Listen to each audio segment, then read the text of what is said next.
Keluarga pemilik rental mobil korban penembakan yang melibatkan TNI AL mempertimbangkan meminta pendampingan dan perlindungan dari LPSK.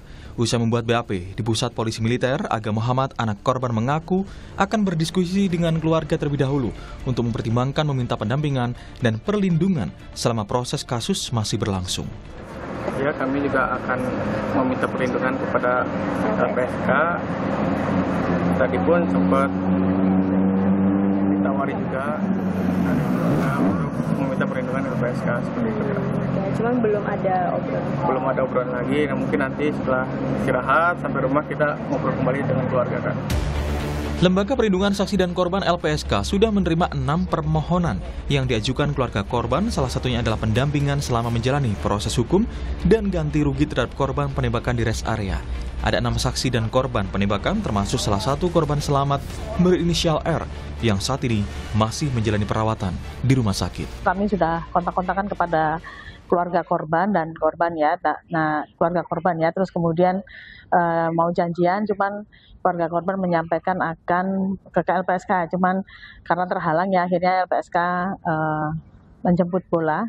Kami pergi ke keluarga korban, menemui keluarga korban, dan sudah ada 6 permohonan yang disampaikan kepada LPSK. Kuasa hukum keluarga korban Willy Cahyadi sempat menegaskan dalam BAP di Puspom AL tidak mempertanyakan adanya pengeroyokan, sehingga pihak keluarga menganggap informasi atau argumentasi soal pengeroyokan adalah isu atau asumsi belaka.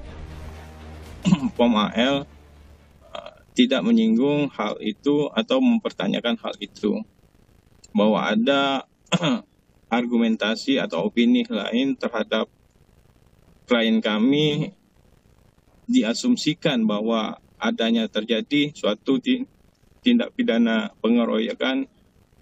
Kami anggap itu adalah isu atau asumsi. Sebelumnya TNI Angkatan Laut menyebut penembakan yang dilakukan anggota TNI Angkatan Laut di rest area kilometer 45 Tol Tangerang Merak karena pembelaan diri. TNI AL menyebut sebelum menembak, ketiga anggota TNI AL ini dikeroyok sehingga spontan mengeluarkan tembakan hingga menewaskan pemilik rental mobil Ilyas Abdurrahman. Bicara masalah SOP tadi, ya kan. Nah, kalau saya dihadapkan kepada pengeroyokan, berarti kan sebetulnya kan sama-sama nggak tahu siapa yang akan mati, ya kan ya. Nah, jadi kita saja kalau misalkan terdesak ya, dikeroyok pasti akan mencari, akan bela diri, ya kan. Akan mencari suatu benda yang mungkin bisa untuk membela diri, mengamankan. Nah, ini mungkin digunakan ada senjata api. Kasus ini masih ditangani Puspom TNI Angkatan Laut.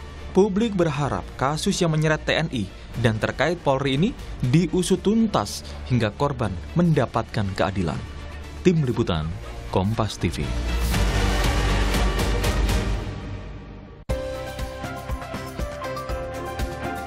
Saudara, kasus penembakan bos rental yang melibatkan anggota TNI Angkatan Laut hingga kini terus menuai sorotan. Tidak hanya soal dugaan penolakan anggota polisi saat memburu maling mobil, tetapi kasus ini menjadi catatan gelap, terutama tindak pidana yang lagi-lagi menyeret anggota TNI. Yang terbaru, LPSK sudah menerima sejumlah permohonan perlindungan dari korban. Selain itu, publik juga berharap kasus ini dikawal hingga tuntas. Pagi ini kita akan bahas dengan sejumlah narasumber. Di antaranya di studio telah hadir penasihat ahli Kapolri Irjen Purnawirawan Arianto Sutadi. Selamat pagi Pak Arianto Sutadi. Selamat pagi Pak Mario. Terima kasih Pak sudah bergabung di Kompas TV pagi ini. Melalui sambungan Zoom ada Wakil Ketua LPSK Susilan Ningtyas. Selamat pagi Mbak Susilan Ningtyas. Selamat pagi Mas Mario. Terima kasih Mbak sudah bergabung di Kompas TV. Dan juga melalui Zoom ada Rizky Agam, putra dari Ilyas Abdurrahman, korban penembakan di Tol Tangerang Merak. Selamat pagi Mas Rizky, terima kasih sudah bergabung. Ya, terima kasih Bapak Ibu sudah hadir dan juga bergabung di dialog pagi ini. Saya akan ke Mas Rizky terlebih dahulu. Sebelumnya Mas Rizky dari Kompas TV ingin mengucapkan turut berduka cita atas apa yang dialami oleh keluarga. Semoga keluarga selalu ditabahkan selalu dan dikuatkan selalu, Mas. Baik Mas Mario. Mas Rizky, ini kabarnya sampai saat ini update-nya dari korban sudah membuat laporan peminta perlindungan kepada LPSK. Apa yang bisa Anda update kepada kita hingga terkait dengan permintaan perlindungan ini?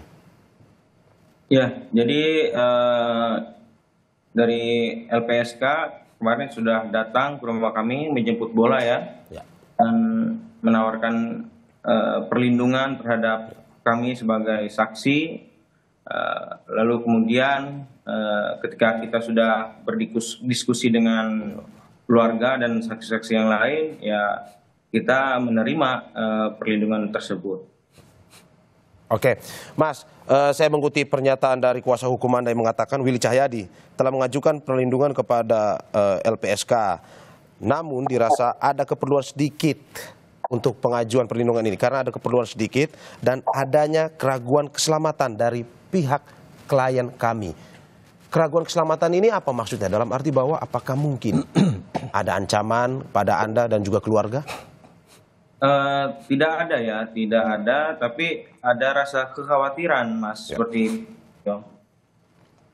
Oke, kekhawatiran ini apakah muncul karena ada sesuatu ataukah memang ini antisipasi dulu?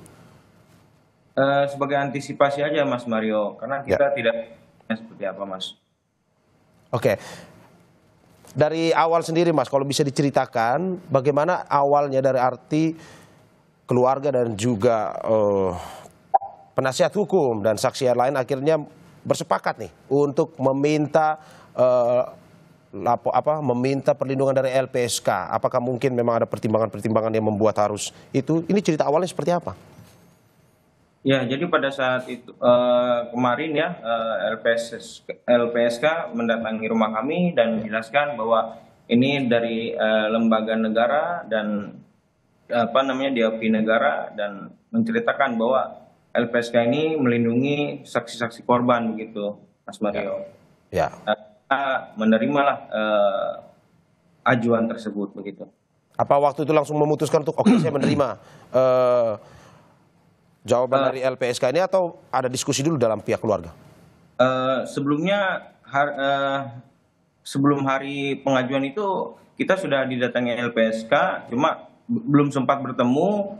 Kemudian kami berdiskusi dengan keluarga, akhirnya LPSK datang kembali ke rumah kami dan kami melakukan pengajuan tersebut, Mas Mario. Oke, kalau begitu saya ke Mbak Susi, Wakil Ketua LPSK. Mbak Susi, apa pertimbangannya atau dasar pertimbangannya pada akhirnya Mbak Susi dan juga pihak dari LPSK memberikan ataupun meminta izin kepada pihak keluarga untuk memberikan perlindungan?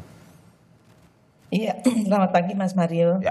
Selamat pagi Pak Arianto dan Mas Rizky ya. Turut berbelasungkawa Mas Rizky ya terkait meninggalnya bapaknya.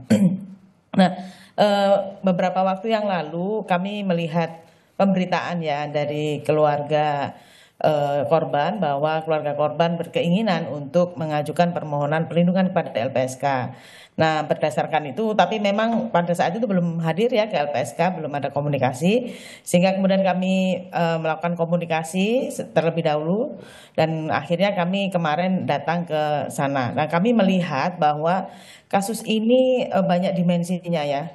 Ada kasus penggelapannya, terus kemudian ada kasus pembunuhannya. Yang ini bisa saja ada potensi ancaman terhadap para saksi dan korbannya atau keluarganya berkaitan dengan pengungkapan kasus ini, karena ini kasusnya saling berkait ya antara penggelapan mobil itu atau ini ya dan pembunuhan ini, dan kami khawatir ini ada sebuah sindikat misalnya, kalau ada sindikat, tapi itu yang kekhawatiran kami juga di sisi lain ya, sehingga kasus ini perlu dikawal, sehingga kami akan waktu itu hadir ya kemarin hadir ke rumah keluarga korban dan menyampaikan bahwa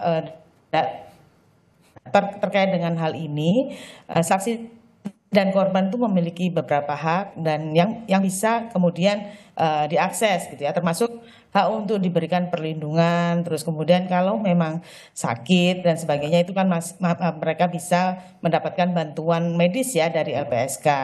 Lebih lanjut, LPSK juga menyampaikan bahwa terkait dengan kondisi korban luka ataupun korban yang meninggal dunia, mereka juga punya hak untuk mendapatkan ganti kerugian yang dibayarkan oleh para pelaku yang dalam hal ini adalah restitusi. Nah, berkenaan dengan itu terus kemudian keluarga korban memutuskan ya mengajukan permohonan ke LPSK. Sampai saat ini sudah ada 7 orang, Mas Mario, yang mengajukan permohonan perlindungan kepada LPSK. Ya, oke, Mbak, kalau untuk di kasus ini sendiri, Anda tadi mengatakan bahwa ini ya pada akhirnya LPSK memberikan perlindungan kepada keluarga. Tapi kalau melihat bahwa terkait dengan kasus ini, apakah mungkin pertimbangan LPSK itu melihat ada mungkin saja 1%, 2%, sekecil apapun, ada potensi-potensi yang memang mungkin akhirnya bisa merugikan korban sehingga diberikan perlindungan? Iya, selain tadi saya sampaikan ada haknya, nah ini kami juga memandang bisa saja ada potensi-potensi yang bisa mengancam. Kita tidak tahu ya, karena ini kan kemarin kan ada proses yang kemudian melaporkan aparat penegak hukum, karena kemudian aparat penegak hukum tidak bersedia untuk membantu para saksi korban ini dalam mengambil mobil dan sebagainya. Ini kan dalam kami melihat ini ada situasi yang perlu dibuka ya, masalah kasus yang ini secara lebih luas, dan mungkin bisa saja dari kasus ini terbukalah semua kasus ini, dan bisa saja informasi yang disampaikan oleh para saksi dan korban itu bisa kemudian beresiko kepada mereka. Tetapi ini masih penelaahan awal dari LPSK, jadi memang masih belum kami berikan perlindungan, ini masih penelaahan awal. Namun demikian, kalau memang ada ancaman secara faktual kepada para saksi dan korban, bisa kita berikan perlindungan secara darurat. Seperti itu, Mas Mario. Oke, untuk di kasus ini sendiri, Bu, apakah memang hanya kepada keluarga ataupun mungkin juga para saksi yang diberikan perlindungan dari pertimbangan yang dilakukan oleh LPSK sendiri? Ya, jadi dari kasus ini tadi saya sampaikan sudah ada 7 orang. Ya. Nah, ini terdiri dari ada korbannya sendiri, ada yang mengajukan bantuan dan perlindungan, gitu ya. Terus kemudian ada keluarga korban, terus juga ada yang para saksinya. Jadi sudah ada beberapa orang saksi dan korban termasuk juga keluarga korban yang mewakili korban yang meninggal dunia. Oke, saya ke penasihat ahli Kapolri, Pak Arianto tadi. Pak Arianto, ya. Melihat kasus ini berjalan hingga saat ini, bagaimana atensi Kapolri?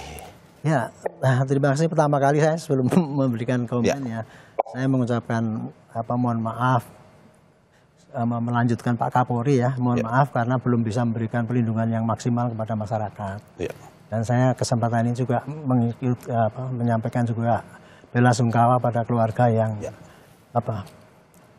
wafat karena itu. Dan kebanyakan ini kan berita ini adalah ayahnya Pak Fikri itu yang tertembak meninggal itu karena polisi dimintai bantuan menolak waktu itu, sehingga semua kan serangannya kepada polisi dan menyalahkan, termasuk saya sendiri. Waduh, saya dibully habis-habisan.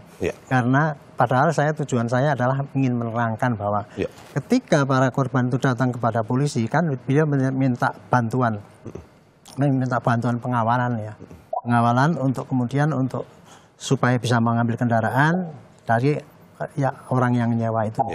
Nah, kemudian waktu itu kan karena pagi-pagi malam, sehingga bantuan yang diambil itu yang diminta kan mungkin ya akan menyita kendaraan dan sebagainya. Nah, sehingga dalam prosedur itu polisi pasti akan berikan bantuannya, mesti dilihat dulu. Kalau untuk upaya paksa dia masih harus punya bukti yang kuat untuk melakukan penindakan hukum itu. Nah, makanya itu dia minta. Tapi kemudian kan yang terjadi tidak begitu ya. Oke lah, itu risiko daripada polisi ya Pak. Ya, dia bekerja dengan baik, belum tentu disanjung, bekerja dengan apalagi yang ini. Tapi dalam kasus ini Bapak Kapolri sudah menyatakan, menurut hemat saya, beliau betul-betul sangat cepat tindakannya. Yang pertama kali kemarin buktinya si Kapolsek itu kan kemudian sudah dimutasi Pak. Dimutasinya di Yanma, berarti dia di proses pemeriksaan ya? Iya, untuk proses pemeriksaan. Intinya adalah bahwa Pak Kapolri untuk menuntaskan kasus ini kan sekarang perkaranya kan apa? Satu perkara pembunuhan ya oleh anggota TNI. Berarti itu yang akan menyelesaikan kasusnya itu adalah nanti dari POM. Nah, kemudian yang kedua, apakah Pak Kapolsek itu membiarkan orang sehingga terjadi satu kecelakaan itu gitu kan? Makanya ini Polseknya juga harus diperiksa sekarang ini. Jadi semua tugas yang itu akan diperiksa. Jadi intinya apa ya, dengan kejadian apapun yang terjadi yang itu masuk dalam ranah polisi, Bapak Kapolri sebetulnya sudah menegaskan sesuai dengan presisi yang dijanjikan itu ya. Dia sudah maksimal ingin memberikan pelayanan yang terbaik dan penegakan hukum yang profesional gitu.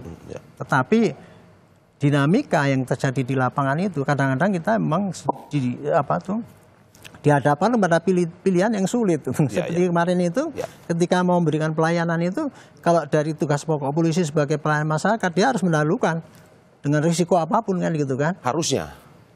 Kalau ditinjau dari segi pelayanan. Ya, tapi pelayanan yang mana dulu? Ya. Gitu harus dilihat. Kalau pelayanannya itu berupa harus merampas barang, itu kan berarti sudah bukan pelayanan, tapi itu termasuk dalam penegakan hukum ya.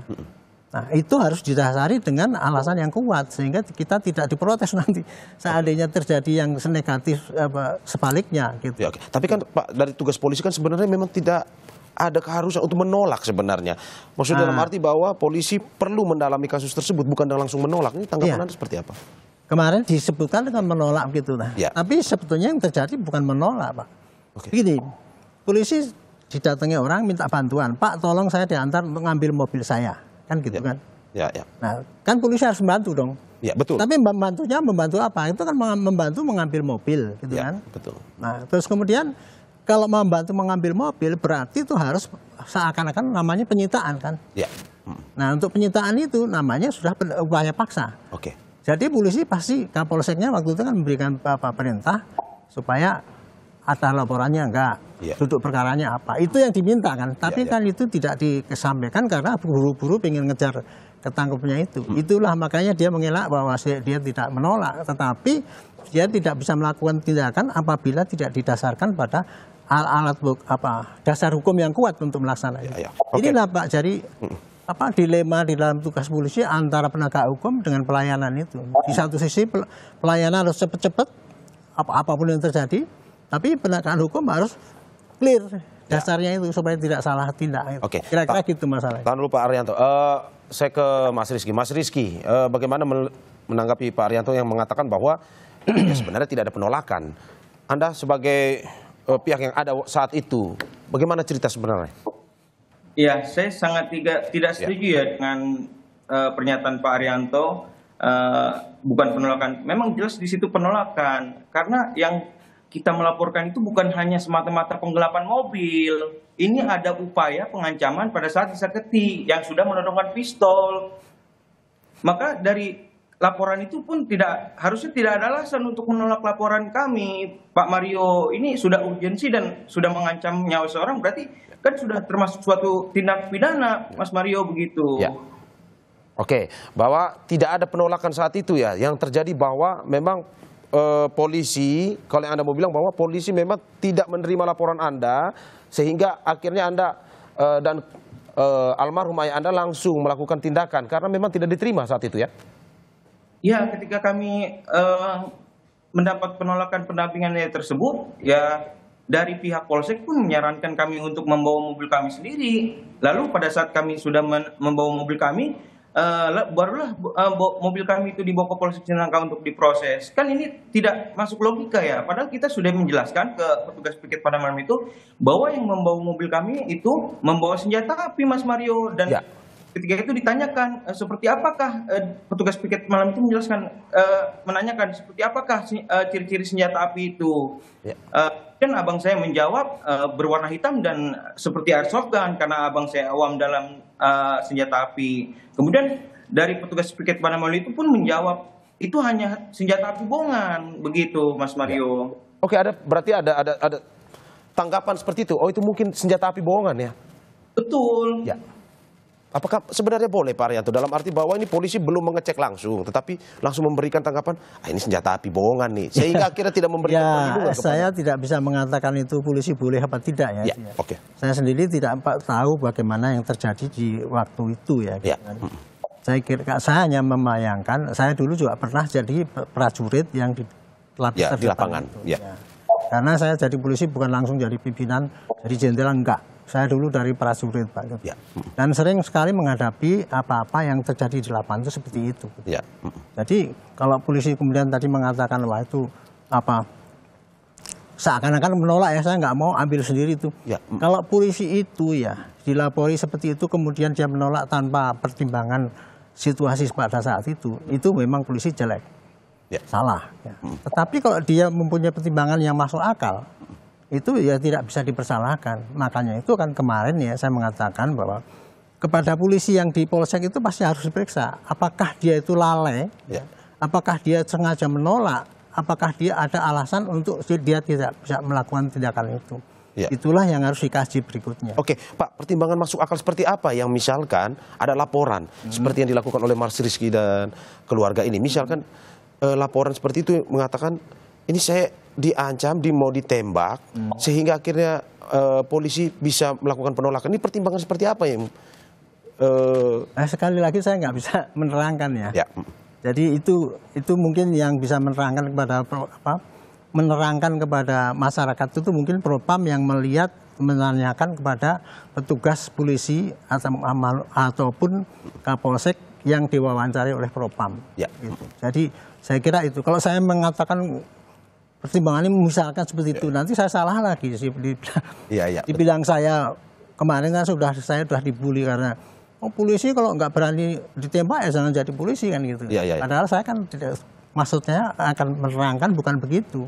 Oke, ini mau klarifikasi pernyataan Anda yang mengatakan bahwa jika polisi ditembak, siapa yang salah? Tapi kan ini sebenarnya memang tugas polisi kan Pak, dalam arti bahwa itu. Saya kan kemarin itu kata-kata saya itu dipotong Pak. Saya kan pada presentasi saya mengatakan, in case ya, seandainya kemarin yang terjadi adalah polisi yang tertembak, siapa yang salah? Kan pasti Kapolseknya dong. Saya bilang itu. Itulah sebabnya maka saya lihat Kapolsek itu tidak sembarangan berani merintahkan anggotanya untuk berangkat ke sana. Nanti kalau polisinya tembak, dia pasti disalahkan kan. Itu Pak. Jadi bukannya berarti kalau polisi nggak takut ditembak ya jangan jadi polisi. Kan akhirnya gitu. Saya itu hanya salah pengertian aja karena kata-kata saya itu dipotong. Oke. Gitu. Anda mau mengatakan bahwa Anda tidak sepenuhnya membela polisi dalam kasus ini? Justru saya dari awal ya sebagai penasihat ahli Kapolri, kalau ada polisi yang tidak benar ya pasti saya katakan tidak benar. Kalau polisi yang sengaja jahat pasti saya katakan jahat. Contoh kemarin tuh yang polisi yang meras 40 warga Malaysia itu. Saya sarankan saya pecat Pak, nggak usah diproses, saya bilang gitu. Pak Sambo dulu gitu. Tapi kalau ada polisi yang tidak salah, itu jangan dibully. Kemudian kalau ada polisi yang dianggap salah, cek dulu itu kesalahannya itu apakah kesalahannya itu karena kelalaian, atau karena ketidaktahuan, atau karena kesengajaan. Itu harus hukumnya beda-beda kan Pak. Jadi saya sama sekali tidak membela polisi itu yang kemarin di lapangan benar apa salah, enggak, saya enggak membela. Saya hanya menerangkan kira-kira ya. Analisis dia itu ngambil keputusan itu kayak gitu. Tapi dengan melihat bahwa ini sudah ada mutasi dan segala macam, menurut Anda, apakah memang potensi besar bahwa ini sebenarnya ini polisi yang berada di lapangan di Polsek Cinangka itu memang bersalah sebenarnya? Iya, mengatakan polisi salah atau tidak itu Pak, harus dicek dulu apa yang terjadi sehingga nanti akan dipertimbangkan. Oh ya memang ini lalai atau memang penakut atau ini memang sengaja tidak mau bekerja. Atau dia memang masuk akal punya alasan. Disitulah perlu Pak itu penjelasan ya. Dan saya harapkan polisi nanti bisa menjelaskan pada masyarakat yang terjadi di lapangan itu adalah seperti itu gitu. Sehingga tidak menimbulkan itu tadi seakan-akan saya di sini tampil sebagai polisi salah dibelain sebenarnya. Sama sekali tidak. Buat apa saya? Nggak ada niat apa-apa lagi bagi saya. Saya hanya ingin bangkitkan pengalaman saya untuk memberikan penjelasan kepada masyarakat dari perspektif polisi. Itulah kira-kira yang begitu Pak. Polisi berbuat begitu, ini salah atau tidak, itulah supaya kita tidak main cap. Itu salah, kemudian atau yang benar dilindungi dan sebagainya. Sama sekali tidak terpikir dalam pikiran saya. Oke Pak. Saya mau ke Mas Agam terkait dengan Mas Agam pada tanggal 7 Januari kemarin Mas Rizky bersama saudaranya itu sempat menangis karena dan mengatakan bahwa ini ada keadilan yang susah dicari di negara ini. Tapi sebelum saya meminta tanggapan Anda, kita ke jeda usai berikut.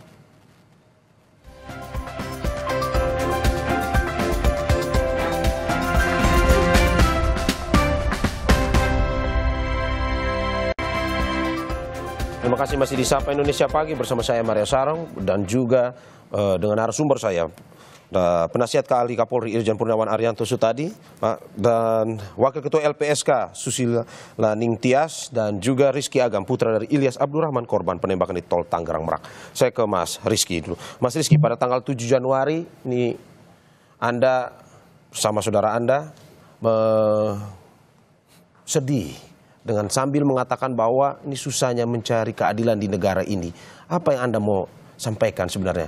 Bahwa ini Anda bersama saudara Anda kemana-mana, tetapi juga dibantah dengan pernyataan yang menurut Anda ini tidak sesuai fakta. Apa yang Anda mau sampaikan sebenarnya? Ya, pada saat preskon itu saya hadir di Pangku Armada itu, dan saya di samping itu mendengarkan bahwa terjadinya pengeroyokan 15 orang. Padahal ini sangat menggiring opini sekali, Mas Mario. Ketika orang kita mengamankan orang tersebut pun bisa dilihat pada CCTV begitu, dan kita bukan melakukan pengeroyokan tapi mengamankan orang yang sebelumnya menodongkan pistol terhadap kami di waktu kejadian di Saketi, Pak Mario. Lalu munculnya narasi kill or to be killed. Ini saya masih trauma, Mas Mario. Saya sangat sakit hati sekali mendengar kata itu, membunuh atau dibunuh. Ini rasanya tidak pantas dihadapkan terhadap kami rakyat biasa, tidak dibekali dengan senjata. Harusnya narasi tersebut boleh dikatakan begitu ketika berhadapan dengan pembegal, teroris, begitu Mas Mario. Anda mau mengatakan sakit hati ini karena Anda malam itu berada bersama almarhum ayah Anda ya? Saya yang berada di lokasi, saya yang memvideokan, saya melihat kematian ayah saya, Mas Mario.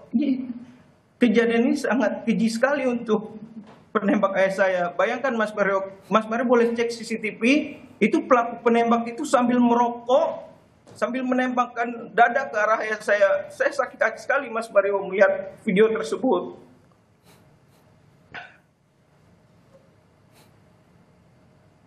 Karena waktu itu abang saya susah sekali mencari keadilan begitu, Mas Mario.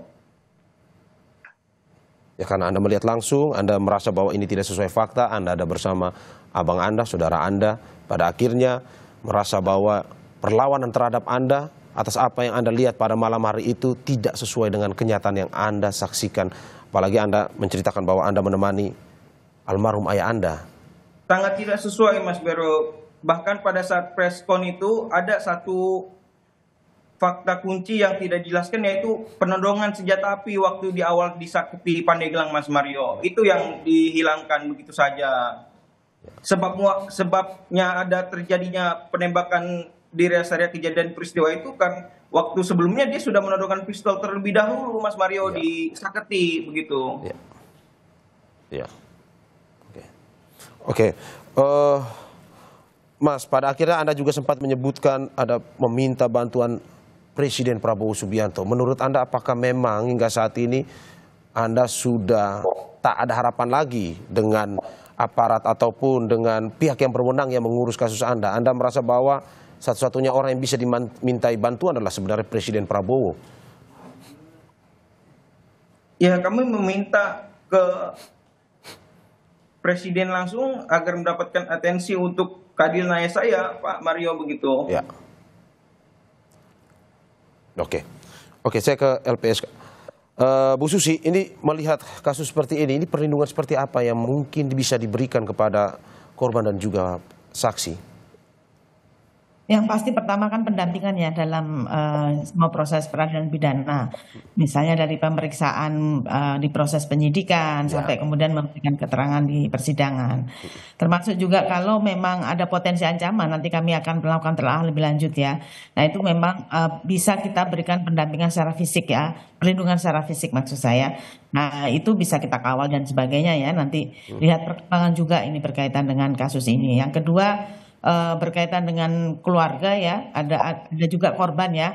Korban ini kan masih membutuhkan pengobatan kan, ada korban yang luka, nah itu bisa diberikan bantuan medis. Termasuk juga untuk keluarga yang masih mengalami trauma dan sebagainya, termasuk juga ini ya korban yang masih mengalami trauma ini bisa kami berikan bantuan psikologis gitu ya. Nah, tetapi untuk ke sana memang kami masih memerlukan pemeriksaan dan asesmen yang dilakukan oleh psikologi gitu, atau dilakukan oleh psikolog. Oke, Mbak Susi, Anda tadi kalau kita melihat mendengar pernyataan dari Mas Rizky mengatakan bahwa LPSK sendiri yang mendatangi kediaman dari keluarga.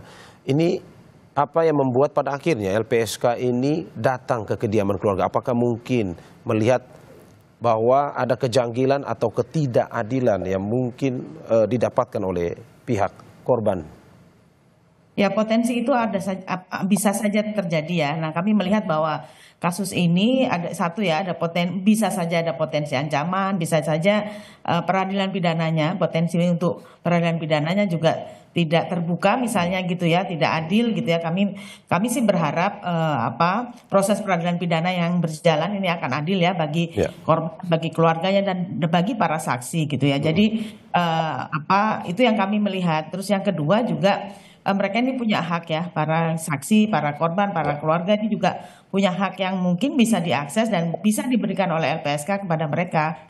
Sehingga dengan diberikannya perlindungan, mereka ini akan mengungkap kejahatan ini dengan secara lebih nyaman, lebih aman, sehingga kasus ini terbuka dengan terang benderang gitu ya. Jadi tidak lagi karena tidak ada kehadiran saksi dan korban untuk speak up di pengadilan atau di pemeriksaan penyidikan, itu kemudian tidak terang. Nah, dengan perlindungan LPSK harapannya kasus ini jauh lebih terang dan bisa membuka problem terbesar dari soal penggelapan mobil itu ya, misalnya kan nih kalau tidak salah ada mobil bodong dan sebagainya. Ini kan bagaimana sih situasinya gitu loh. Terus yang kedua termasuk juga kasus pembunuhannya. Tadi kan ada simpang siur bahkan yang disampaikan oleh Mas Rizky berkaitan dengan pengeroyokan saja. Ini kan kami memandang ternyata nggak ada pengeroyokan. Nah ini dengan diberikannya perlindungan pada LPSK, harapannya sefakta yang ada, yang nyata terjadi itu memang terbuka dengan benar gitu.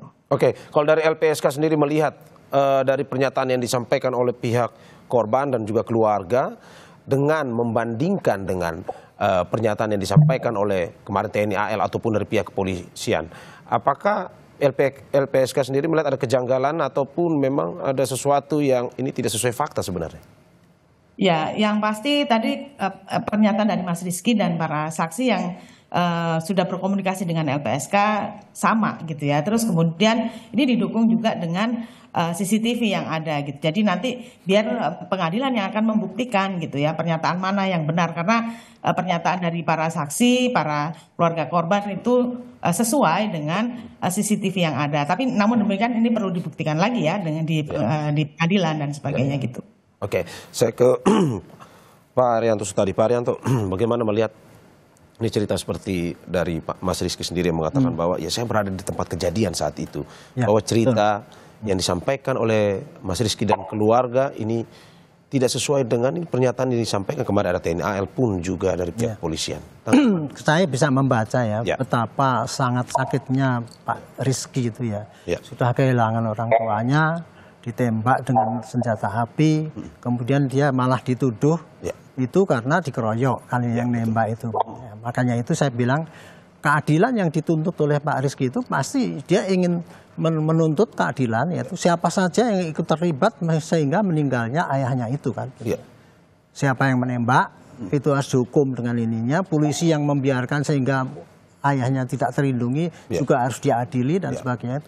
Kemudian kemarin itu terjadi kenapa? Kok kemudian ada tuduhan bahwa itu dikeroyok kan itu kan. Waktu itu kan yang terjadi kan sebetulnya kan ketika rombongannya Pak Rizky itu tahu tadinya ada senjata, dia dipeluk gitu kan.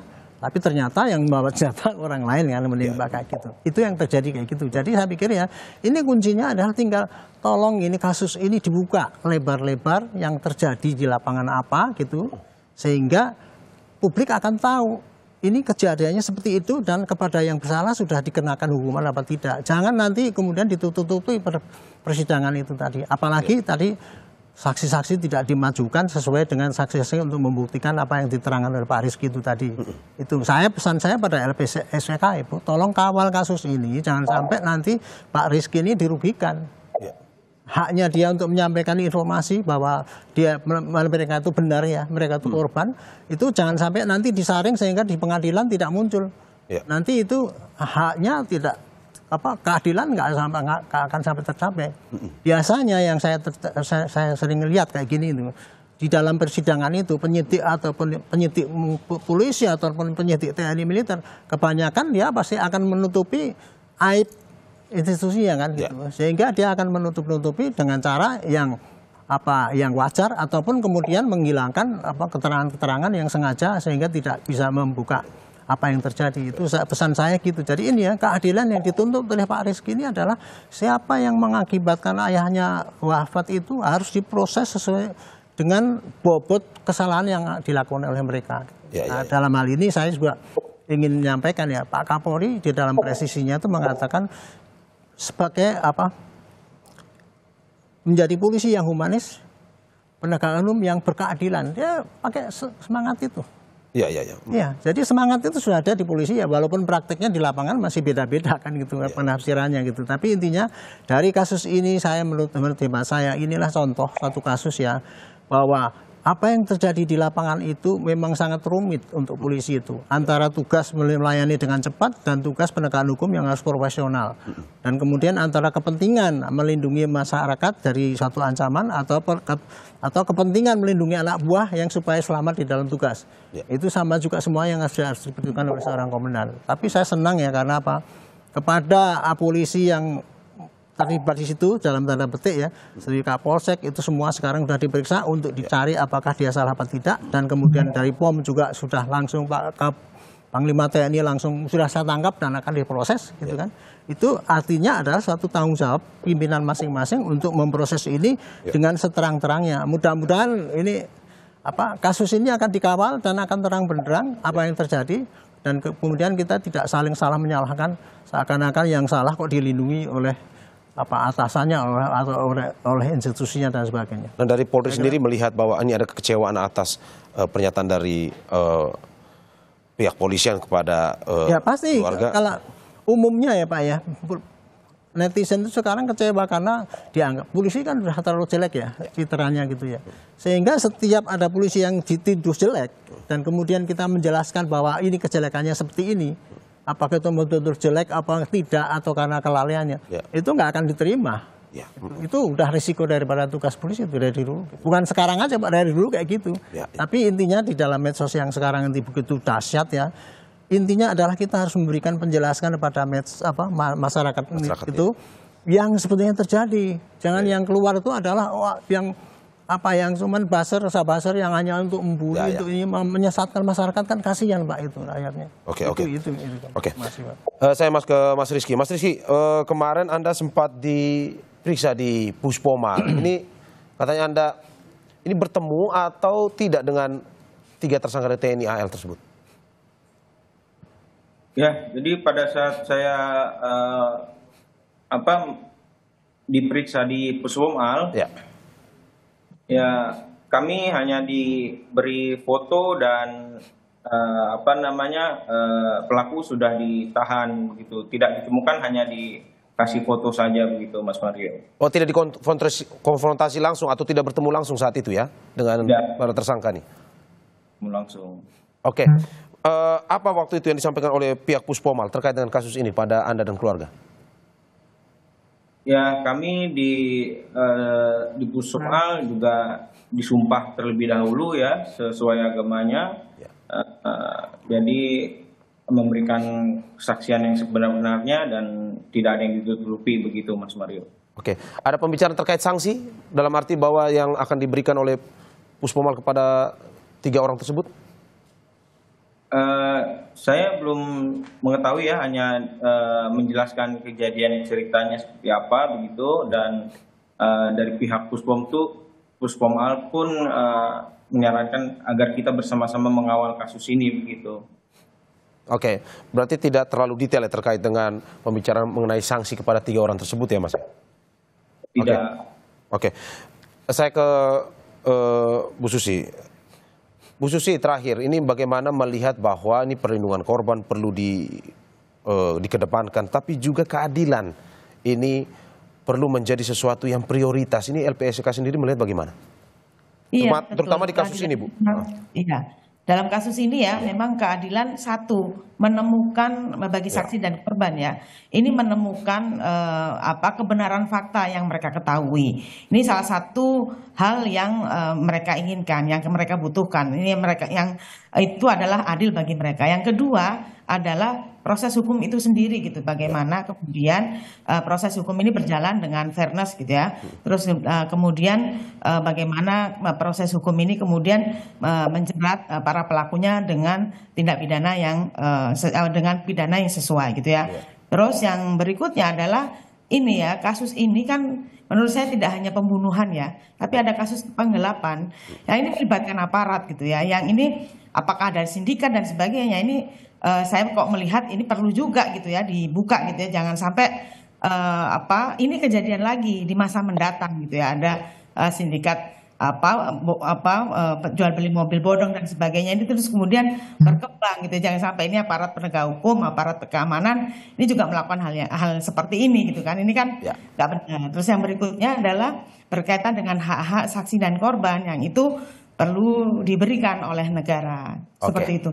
Oke, saya terakhir ke Pak Arianto. Pak Arianto, ini terkait dengan citra Polri ke depan, terkait ini terutama juga dengan kasus ini maupun kasus-kasus lainnya, bagaimana pada akhirnya Polri lebih optimal dalam menjalankan, terutama dalam memberikan rasa aman kepada masyarakat, atau mungkin juga ingin menyampaikan kepada Mas Rizky bahwa ya Kapolri sendiri sudah memberikan atensi langsung terkait dengan kasus. Terima kasih ini Pak Kompas memberikan kesempatan pada saya untuk menyampaikan isi hati ya itu.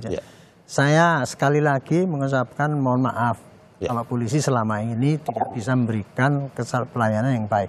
Kita akui ya, kita sudah berusaha, tapi masih banyak sekali kekurangan di lapangan.